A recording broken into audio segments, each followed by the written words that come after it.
नमस्कार दोस्तों, स्वागत है आप सभी का। इस वीडियो में इंडियन इकोनॉमी सीरीज़ में हम कवर करेंगे ब्लू इकोनॉमी। इसे पिछली वीडियो में मैंने कवर किया था गिग इकोनॉमी। अगर आपने नहीं देखी है तो ज़रूर देखिएगा, लिंक मैं डिस्क्रिप्शन में दे दूंगा।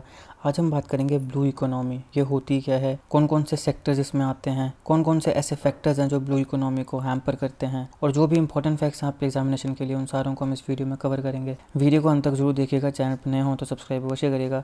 Politics, economy, GK, geography, science, environment, ecology की तमाम वीडियोस के लिए हमारी प्लेलिस्ट को जरूर चेक करिएगा। आप किसी भी एग्जाम की तैयारी कर रहे हो, हमारी प्लेलिस्ट और कंट अफेयर की बाकी वीडियोस को देख के आपको काफ़ी हेल्प मिलने वाली है, इसलिए समय निकाल के हमारे चैनल को जरूर चेक करिएगा। चलिए शुरुआत करते हैं। सबसे पहले आपके लिए सीधा सा सवाल, what is blue economy? Blue economy क्या है? आपके पास ये 4 ऑप्शंस हैं। इसमें आपका क्या आंसर है कमेंट बॉक्स में लिख के बताइए। जो राइट आंसर है वो मैं आपको वीडियो के एंड में दूंगा, और 1-2 और क्वेश्चंस हम इससे रिलेटेड कवर करेंगे। चलिए शुरुआत करते हैं। देखिए, ये जो कंसेप्ट है ब्लू इकोनॉमी का, इसको सबसे पहले गुंटर पॉली, ये है व्यक्ति गुंटर पॉली, इसने सबसे पहले इस कंसेप्ट को इंट्रोड्यूस किया था। अपनी एक किताब 2010 में पब्लिश हुई थी। किताब का नाम है the blue economy 10 years 100 innovations 100 million jobs. ये एक किताब है जो 2010 में पब्लिश हुई। किसने लिखी है? Gunter poly. ये है गुंटर पॉली। इस किताब में सबसे पहले ये जो टर्म है ब्लू इकोनॉमी, इस कंसेप्ट को इंट्रोड्यूस किया गया। बहुत इंपॉर्टेंट है, सीधा सवाल पूछा जा सकता है आपसे कि बताओ ये जो कंसेप्ट है ब्लू इकोनॉमी, इसको किसने इंट्रोड्यूस किया था?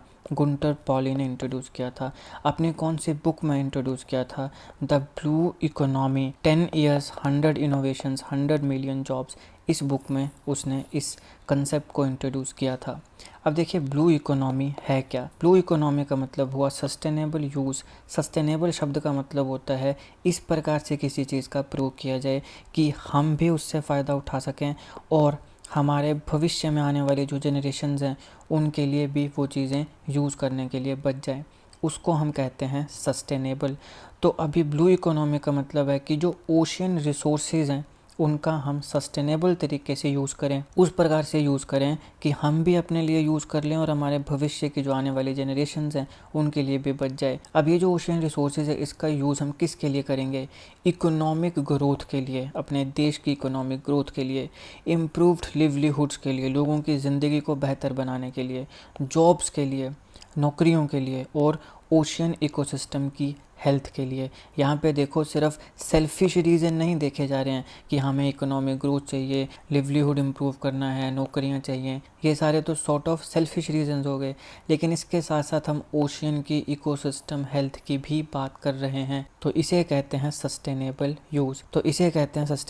यूज़। कि हम अपनी ज़रूरतों के ऊपर भी काम कर रहे हैं, मगर ओशियन के इकोसिस्टम हेल्थ की भी परवाह कर रहे हैं, चिंता कर रहे हैं, ताकि जो चीज़ें हम इनसे निकाल रहे हैं, economic growth, improve livelihood, jobs, वही फ्यूचर में भी जो हमारे आने वाली जनरेशन्स हैं उनको मिले। तो ये है बेसिकली ब्लू इकोनॉमी। क्या है? Sustainable use. किस चीज़ का? ओशियन रिसोर्सेज का। किस चीज़ के लिए? इकोनॉमिक ग्रोथ के लिए, लिवलीहुड्स को इम्प्रूव करने के लिए, और जॉब्स के लिए। मगर उसके साथ साथ ओशियन के इकोसिस्टम हेल्थ के लिए भी हम उसके रिसोर्सेज का जो यूज़ है वो सस्टेनेबल तरीके से करें। उसको हम क्या कहेंगे? ब्लू इकोनॉमी कहेंगे। यहाँ पर जो ओशियन डेवलपमेंट स्ट्रेटजीज़ है उसकी ग्रीनिंग की बात होती है, ताकि प्रोडक्टिविटी को इंक्रीज़ किया जाए और ओशियन की जो हेल्थ है उसकी कंजर्वेशन के ऊपर भी काम किया जाए। अब इसमें कौन कौन सी चीज़ें आएंगी? देखिए, इसमें आता है renewable energy, maritime transport, fisheries, फिर आता है क्लाइमेट चेंज, इसके साथ टूरिज़्म और वेस्ट मैनेजमेंट। अब एक एक करके इनको हम देखते हैं। सबसे पहले रिन्यूएबल एनर्जी।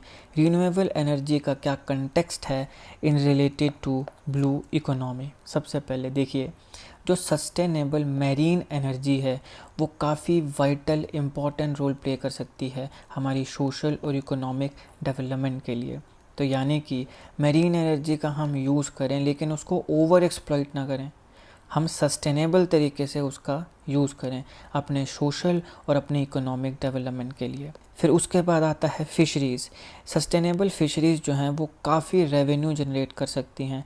ज़्यादा से ज़्यादा जो फ़िशेज़ होंगी, और ज़्यादा से ज़्यादा अगर हमारे पास ऐसे इक्विपमेंट्स हैं कि हम फ़िश स्टॉक्स को रिस्टोर कर सकें, तो उससे हमारे जो रेवेन्यू है उसमें काफ़ी इम्प्रूवमेंट मिलेगी। इसके साथ साथ जो फ़िशरमैन्स हैं उन्हें भी काफ़ी मुनाफा होगा, उन्हें भी अच्छी एक सस्टेनेबल लिवलीहुड जो है वो मिलेगा। तो सस्टेनेबल फिशरीज़ भी इम्पॉर्टेंट है। मैरीटाइम ट्रांसपोर्ट, इंटरनेशनल गुड्स जितने टोटल ट्रांसपोर्ट होते हैं उसमें से जो 80% ट्रांसपोर्टेशन है वो सी के माध्यम से होती है। एक जगह से दूसरी जगह जब इंटरनेशनल गुड्स ट्रांसफ़र होते हैं तो उसका जो 80% ट्रांसपोर्ट है वो सी के माध्यम से होता है। तो यहाँ पे जो मैरीटाइम ट्रांसपोर्ट है वो भी बहुत ही अहम भूमिका निभाता है ब्लू इकोनॉमी में। अब देखो 80% इंटरनेशनल गुड्स, अब इंटरनेशनल गुड्स की जहाँ पे बात आई तो ये रिलेटेड है किसके साथ, इकोनॉमी के साथ, ये रिलेटेड है रेवेन्यू के साथ, ये रिलेटेड है जॉब्स के साथ। एक देश अपने गुड्स को दूसरे देश में बेच रहा है, क्या आ रहा है, पैसा, इकोनॉमिक ग्रोथ। दूसरे देश में गुड बेच रहा है, कोई एक व्यक्ति है वो किसी तीसरे को जो वो गुड है वो बेच रहा है। जैसे मान लो एक बड़ी दुकान से आप सामान लेकर आए, फिर आप आगे जनता को बेच रहे हो, बड़ी दुकान वाले ने भी पैसा कमाया, आप भी पैसा कमा रहे हो। इम्प्रूव्ड लिवलीहुड, रेवेन्यू जनरेशन, ठीक है। और जो कंज्यूमर उस चीज़ को ख़रीद रहा है उसकी ज़रूरतें भी पूरी हो रही हैं, तो उसकी भी इम्प्रूव्ड लिवलीहुड, ठीक है ना, उसकी ज़रूरतें पूरी हो रही हैं और आपके लिए वो रेवेन्यू का साधन है। तो इंटरनेशनल गुड्स, उसकी जो ट्रांसपोर्टेशन है उसका 80% कहाँ से आ रहा है, सी से। फिर आता है टूरिज़्म। अब ओशियन और कोस्टल टूरिज़्म जो है वो भी काफ़ी इकोनॉमिक ग्रोथ ला सकता है और काफ़ी जॉब्स ला सकता है। जैसे कुछ समय पहले मालदीव के साथ हमारी एक कंट्रोवर्सी चल रही थी, तो हमारे प्रधानमंत्री ने और हमारे कई ऐसे जो पॉलिटिशियंस हैं और बाकी जो हमारे बड़े बड़े एक्टर्स भी हैं बॉलीवुड के, उन्होंने भी लक्षद्वीप के जो कोस्ट हैं, बीचेस हैं, उन्हें काफ़ी ज़्यादा प्रमोट किया। तो ये कोस्टल टूरिज़्म है, काफ़ी जॉब्स लेकर आ रहा है, इकोनॉमिक ग्रोथ लेकर आ रहा है। लेकिन अब यहाँ पे एक चीज़ ये भी है कि लक्षद्वीप में किसी भी भारतीय को अगर जाना है तो उसे पहले परमिशन लेनी पड़ती है। क्योंकि मैंने लक्षद्वीप की बात करी तो मैं आपको ये बात बता रहा हूँ कि लक्षद्वीप हालांकि हमारे भारत का हिस्सा है, मगर फिर भी हमें अपने ही भारत के एक ऐसे हिस्से में जाने के लिए परमिशन लेनी पड़ती है। इसके पीछे क्या कारण है, इसको मैंने अच्छे से अलग वीडियो में कवर किया है, ज़रूर देखिएगा, उसका लिंक मैं आपको डिस्क्रिप्शन बॉक्स में दे दूँगा। अब क्योंकि बात है कोस्टल टूरिज़्म की, बात है बीचेस की, तो भारत के कौन कौन से इंपॉर्टेंट बीचेस हैं जो एक इंडियन होने के नाते भी आपको पता होने चाहिए और एग्जामिनेशन पॉइंट ऑफ व्यू से भी आपको पता होने चाहिए। इंपॉर्टेंट बीचेस ऑफ इंडिया, इसको भी मैंने अलग वीडियो में कवर किया है, ज़रूर देखिएगा, इसका लिंक भी मैं आपको डिस्क्रिप्शन बॉक्स में दे दूँगा। ये दोनों टॉपिक्स काफ़ी खबरों में थे इसलिए मैंने इनको अच्छे से कवर किया है, आपके एग्जामिनेशन के लिए इंपॉर्टेंट है, इन दोनों को ज़रूर देखिएगा। फिर आता है क्लाइमेट चेंज। ओशियंस जो हैं वो बहुत ही इम्पोर्टेंट कार्बन सिंक हैं। कार्बन सिंक का मतलब क्या हुआ, सिंक का मतलब हुआ कि जहाँ पे कार्बन सिंक होती है, मतलब कि इतनी ज़्यादा जो कार्बन है हमारे एनवायरनमेंट में, ओशियन उसको सोख लेता है, सिंक कर लेता है, सोख लेता है। तो ओशियंस बड़ा ही इम्पोर्टेंट कार्बन सिंक की तरह भी काम करते हैं। तो अगर हम सस्टेनेबल तरीके से ओशियंस का यूज़ करेंगे तो क्लाइमेट चेंज को मिटिगेट करने में भी ये हमारी मदद करेंगे। एक तो होते हैं फॉरेस्ट भी कार्बन सिंक की तरह काम करते हैं और ओशियन भी कार्बन सिंक की तरह काम करता है। तो हमें अपने ओशियन का सस्टेनेबल यूज़ करना चाहिए और इसके साथ साथ ज़्यादा से ज़्यादा पेड़ लगाने चाहिए, ज़्यादा से ज़्यादा फॉरेस्ट लगाने चाहिए, ताकि वो कार्बन सिंक की तरह काम करें। और क्लाइमेट चेंज जो इतनी ज़्यादा चीज़ें हो रही हैं, क्लाइमेट चेंज की वजह से फ्लैश फ्लड्स आ रहे हैं, क्लाउड बस्ट आ रहे हैं, हमारी जो एटमॉस्फेरिक रिवर्स होती हैं उनकी जो रास्ता है वो चेंज हो रहा है, हमारा जो नॉर्थ पोल है वो पिघल रहा है, उसको बोलते हैं आर्कटिक एम्प्लीफिकेशन। इसके साथ साथ ग्रीन हाउस इफ़ेक्ट है। इन सारे के सारे कंसेप्ट को मैं ऑलरेडी अच्छे से कवर कर चुका हूँ।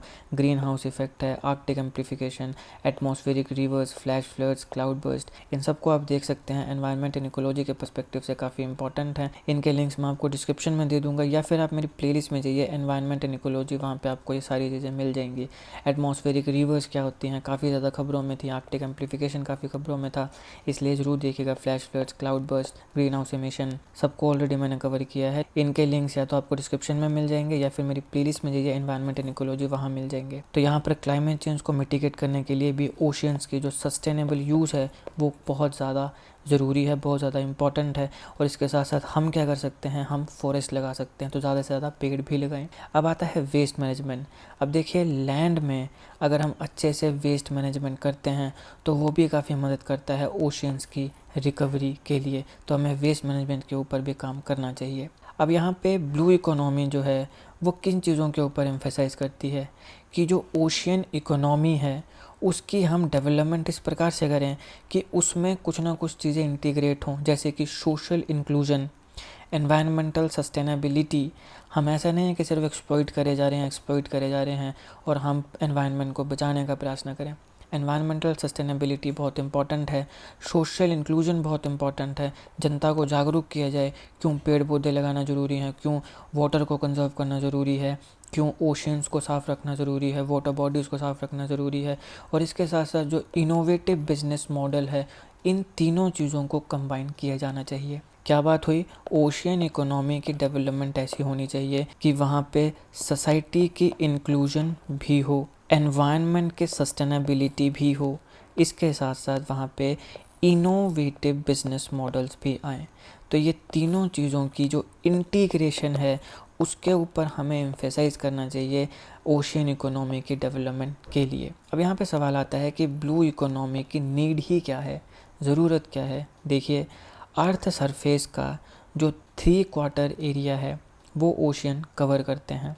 इसमें 97% अर्थ का वाटर है। 97% वाटर अर्थ का कहाँ पे है, सिर्फ और सिर्फ ओशियंस में है। पूरे के पूरे अर्थ का 3/4 एरिया कौन कवर करता है, ओशियंस, जो कि हमारे प्लैनेट में 99% लिविंग एरिया को रिप्रेजेंट करता है। ये इम्पोर्टेंस है हमारे ओशियंस की। तो अभी ओशियन जो है वो बायोडाइवर्सिटी को प्रोटेक्ट करता है। बायो मतलब लिविंग, डाइवर्सिटी मतलब हिंदी में विविधता। तो बायोडाइवर्सिटी यानी कि जैविक विविधता, लिविंग थिंग्स की बहुत ज़्यादा विविधता है।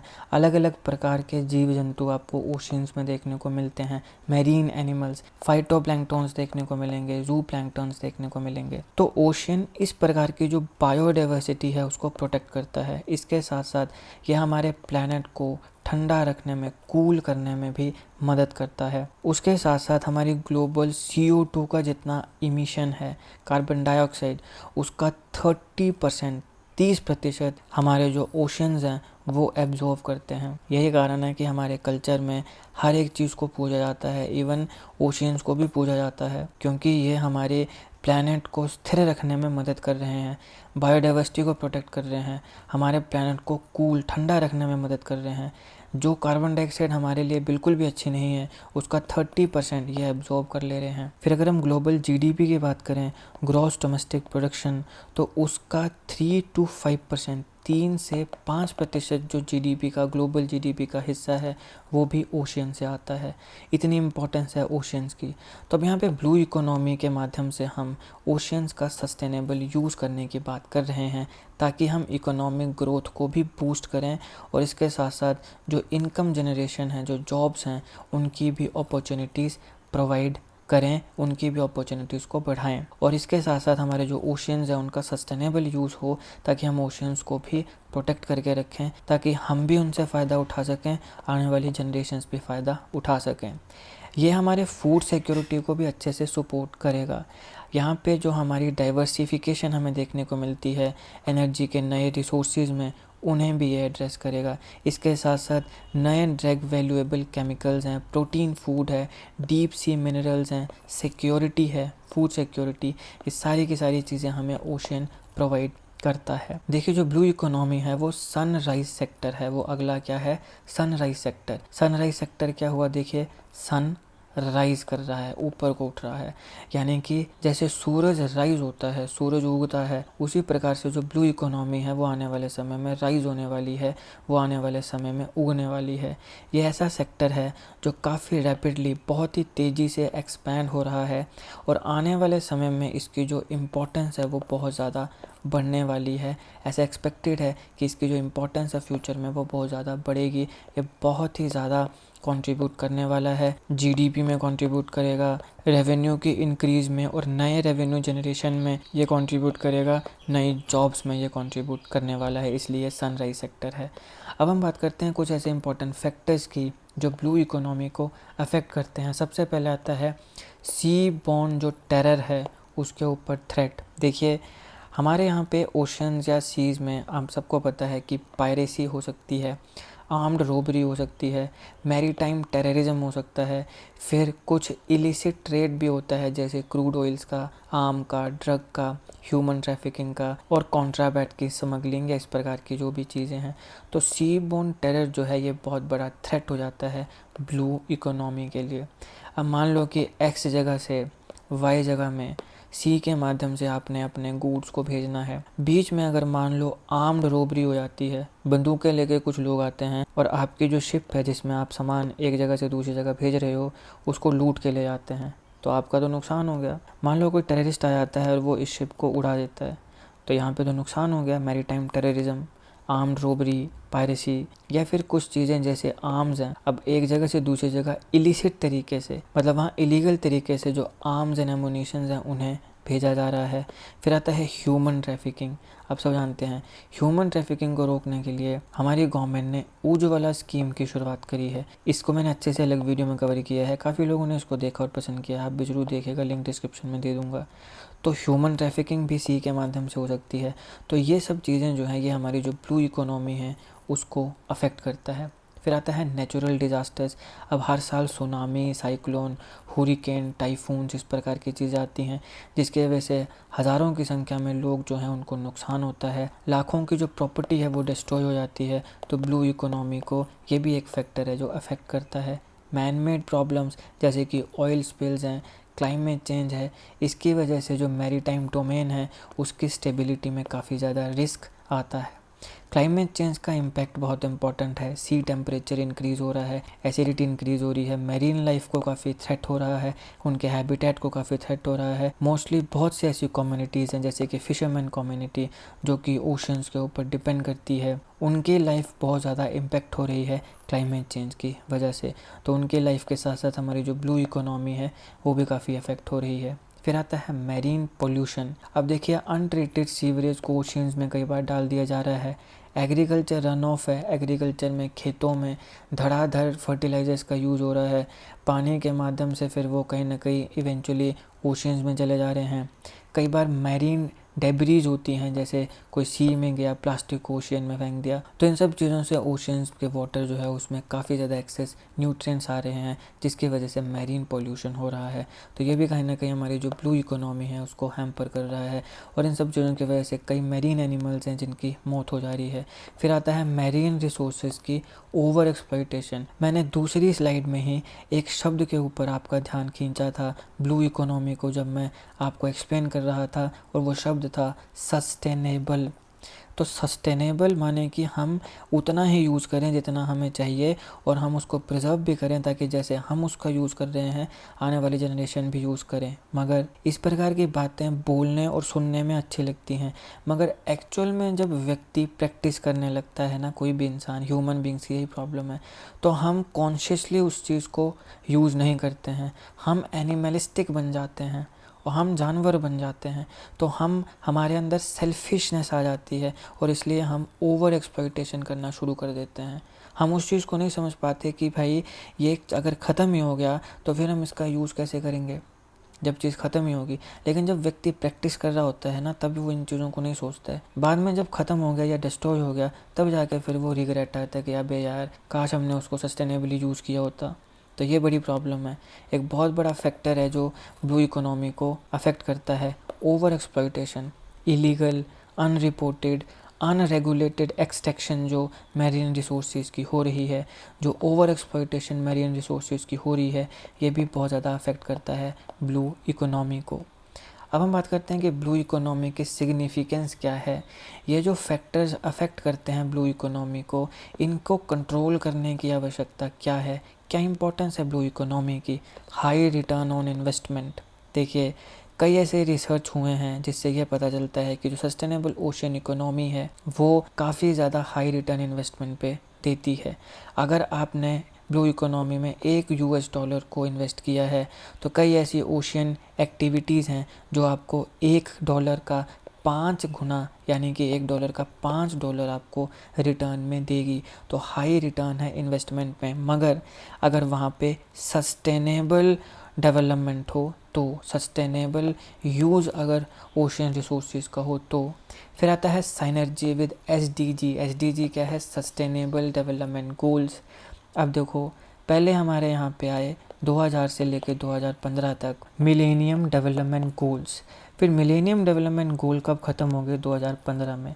15 से 30 तक क्या आए? Sustainable development goals. तो काफ़ी ऐसे गोल्स हैं जिनको हमने अचीव करना है। इसको मैं अच्छे से अलग वीडियो में कवर करूँगा क्योंकि इटसेल्फ ही एक बहुत बड़ा टॉपिक है। मगर यहाँ पे एक सस्टेनेबल डेवलपमेंट गोल जो कि अगर आप ब्लू इकोनॉमी के ऊपर काम करते हो तो वो सिद्ध होता है, पूरा होता है या उसको वो सपोर्ट करता है, वो है सस्टेनेबल डेवलपमेंट गोल 14, जो क्या बात करता है? लाइफ बिलो वाटर की जो बिलो वाटर लाइफ है उसको भी हम प्रिजर्व करके रखें। हमारा दायित्व है कि जो बिलो वाटर जो हमारे मैरीन एनिमल्स हैं जैसे जू प्लैंक्टन्स हैं या जो फाइटो प्लैंक्टन्स हैं उनको भी हम सेव करें। जो अलग अलग प्रकार की फिशेज़ हैं या बाकी जितने भी मैरीन एनिमल्स हैं उनको भी प्रिजर्व करें। ओशियन हेल्थ को अच्छा बना के रखें। ये एक बात करता है सस्टेनेबल डेवलपमेंट गोल लाइफ बिलो वाटर।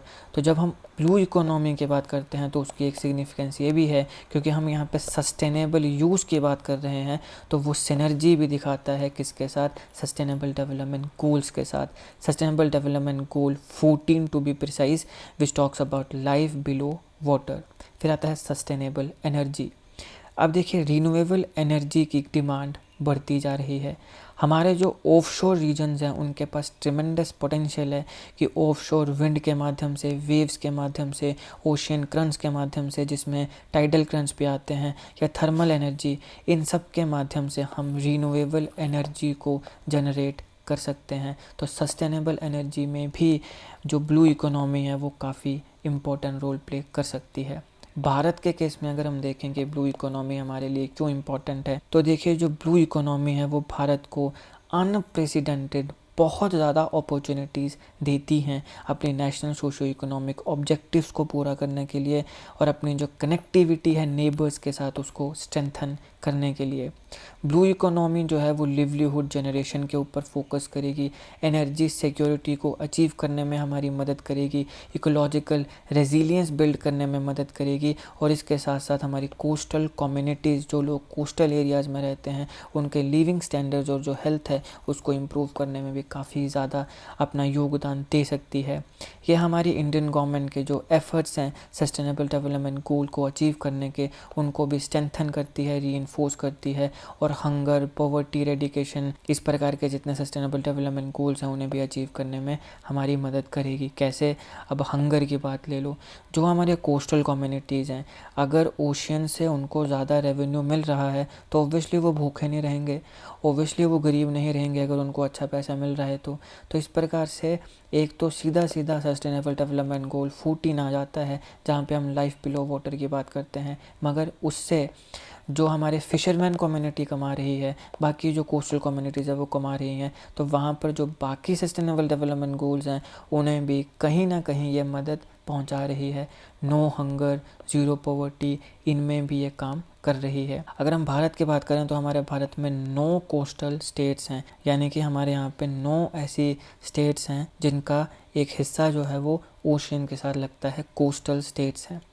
टोटल अगर हम कोस्ट लाइन की बात करें तो 7500 किलोमीटर है। बहुत इंपॉर्टेंट है, सीधा सवाल पूछा जा सकता है स्टैटिक जी के पॉइंट ऑफ व्यू से। भारत का टोटल जो कोस्ट लाइन एरिया है वो कितनी स्टेट्स में है? 9 स्टेट्स में। टोटल कितना एरिया है? 7500 किलोमीटर। इस पूरे के पूरे 7500 किलोमीटर का जो ये लॉन्ग कोस्ट लाइन है जो कि 9 स्टेट्स में है, इसमें 12 बड़े बड़े मेजर और 200 माइनर पोर्ट्स आपको देखने को मिलेंगे। भारत की जो ब्लू इकोनॉमी है वो हमारे भारत का जो 95% बिजनेस है उसको सपोर्ट करती है। ट्रांसपोर्टेशन के माध्यम से बड़े बड़े पोर्ट्स हैं जहाँ से सामान का आयात निर्यात होता है। 95% जो कंट्री का बिजनेस है उसको सपोर्ट करता है हमारा कोस्ट लाइन या हमारी जो ब्लू इकोनॉमी है। बहुत इंपॉर्टेंट फैक्ट है, इसको ध्यान में रखिएगा। और यहाँ से पता चलता है कि भारत के केस में ब्लू इकोनॉमी क्यों इम्पॉर्टेंट है। और ये जो 95% बिजनेस इसको सपोर्ट कर रहा है, इसकी वजह से ब्लू इकोनॉमी हमारे भारत की जो जीडीपी है, ग्रॉस डोमेस्टिक प्रोडक्ट, उसमें लगभग 4% का कंट्रीब्यूट कर रहा है, जो कि बहुत बड़ा नंबर है। इंडियन ओशन जो है ये मेजर कॉन्ड्यूट है ट्रेड का।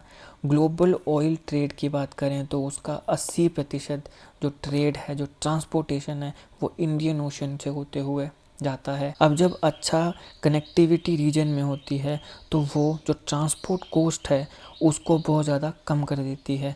एक जगह से दूसरी जगह जाने में काफ़ी पैसा तो खर्च होगा ना, क्योंकि ट्रांसपोर्ट कॉस्ट है, तो उसको काफ़ी कम कर देता है अगर कनेक्टिविटी बेटर हो।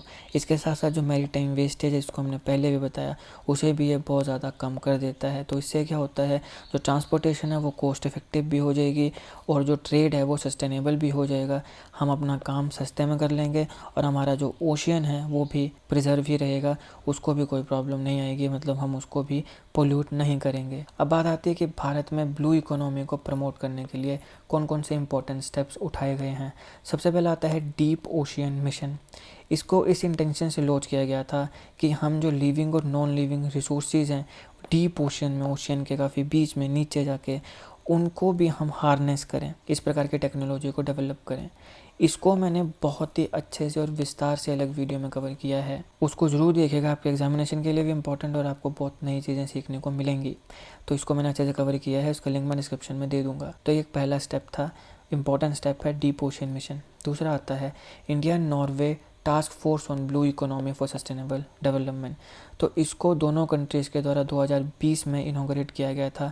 ये एक जॉइंट इनिशिएटिव है दोनों देशों का, जहाँ पे हम ब्लू इकोनॉमी के ऊपर जो ऐसी टेक्नोलॉजी है उसको डेवलप करेंगे। तो ये एक इनिशिएटिव है जो इंडिया और नॉर्वे के बीच में है। फिर आता है सागरमाला प्रोजेक्ट। ये स्ट्रेटेजिक इनिशिएटिव है जो कि पोर्ट लेड डेवलपमेंट के ऊपर काम करता है। यहाँ पे आईटी इनेबल सर्विसेज जो हैं उनको एक्सटेंसिवली यूज़ किया जाएगा पोर्ट्स को मॉडर्नाइज करने के लिए। एक बहुत इंपॉर्टेंट इनिशिएटिव आता है ओ स्मार्ट। ये एक अम्ब्रेला स्कीम है जिसका एम है ओशियंस का जो यूज़ है उसको रेगुलेट किया जाए। मैंने कहा ना, ओवर एक्सप्लॉयटेशन नहीं होनी चाहिए, तो ओवर एक्सप्लॉयटेशन ना हो, सस्टेनेबल यूज़ हो, इसलिए ओशियन के यूज़ को रेगुलेट करना इम्पोर्टेंट है। भारत में ओ स्मार्ट के माध्यम से रेगुलेशन होती है। तो यहाँ पे ओशियंस का जो यूज़ है उसको रेगुलेट करने की बात होती है और जो मैरीन रिसोर्सेज हैं उनके सस्टेनेबल डेवलपमेंट की बात होती है ओ स्मार्ट। एक आता है integrated coastal zone management ICZN। इसका फोकस है कि जो हमारे कोस्टल एरियाज़ हैं उनकी कंजर्वेशन की जाए, मैरीन रिसोर्सेज को कंजर्व किया जाए और जो कोस्टल कम्युनिटीज़ हैं उनको अपॉर्चुनिटीज़ दी जाएँ और उनका जो लिवलीहुड है उसको इम्प्रूव किया जाए। तो उन सब चीज़ों के लिए हमने ICZN that is integrated coastal zone management की शुरुआत करी है। एक आता है नेशनल फिशरीज़ पॉलिसी। अब इसका एम क्या है कि जो ब्लू ग्रोथ इनिशिएटिव है उसको प्रमोट किया जाए, जो कि फोकस करेगा सस्टेनेबल यूटिलाइजेशन ऑफ फिशरीज़ की जो वेल्थ है उसकी सस्टेनेबल यूटिलाइजेशन हो मैरीन और बाकी एक्वाटिक रिसोर्सेज के लिए। तो ये किसके तहत किया जाता है, नेशनल फिशरीज़ पॉलिसी के तहत। ये था इस लेक्चर का एनालिसिस। चलो अपने सवाल पर आते हैं। पहला सवाल मैंने आपसे पूछा था कि ब्लू इकोनॉमी क्या है, तो अब हमने पूरे अच्छे से ब्लू इकोनॉमी को कवर कर लिया है। तो आई होप आप खुद से अब इस सवाल का जवाब दे सकते हो। तो क्या है इसका right answer, option B, it is sustainable use of ocean resources for economic growth. तो option B is the right answer. दूसरा सवाल है with reference to blue economy consider the following statements. आपको ये दो स्टेटमेंट्स दी गई हैं, बतानी है कौन सी सही कौन सी गलत है।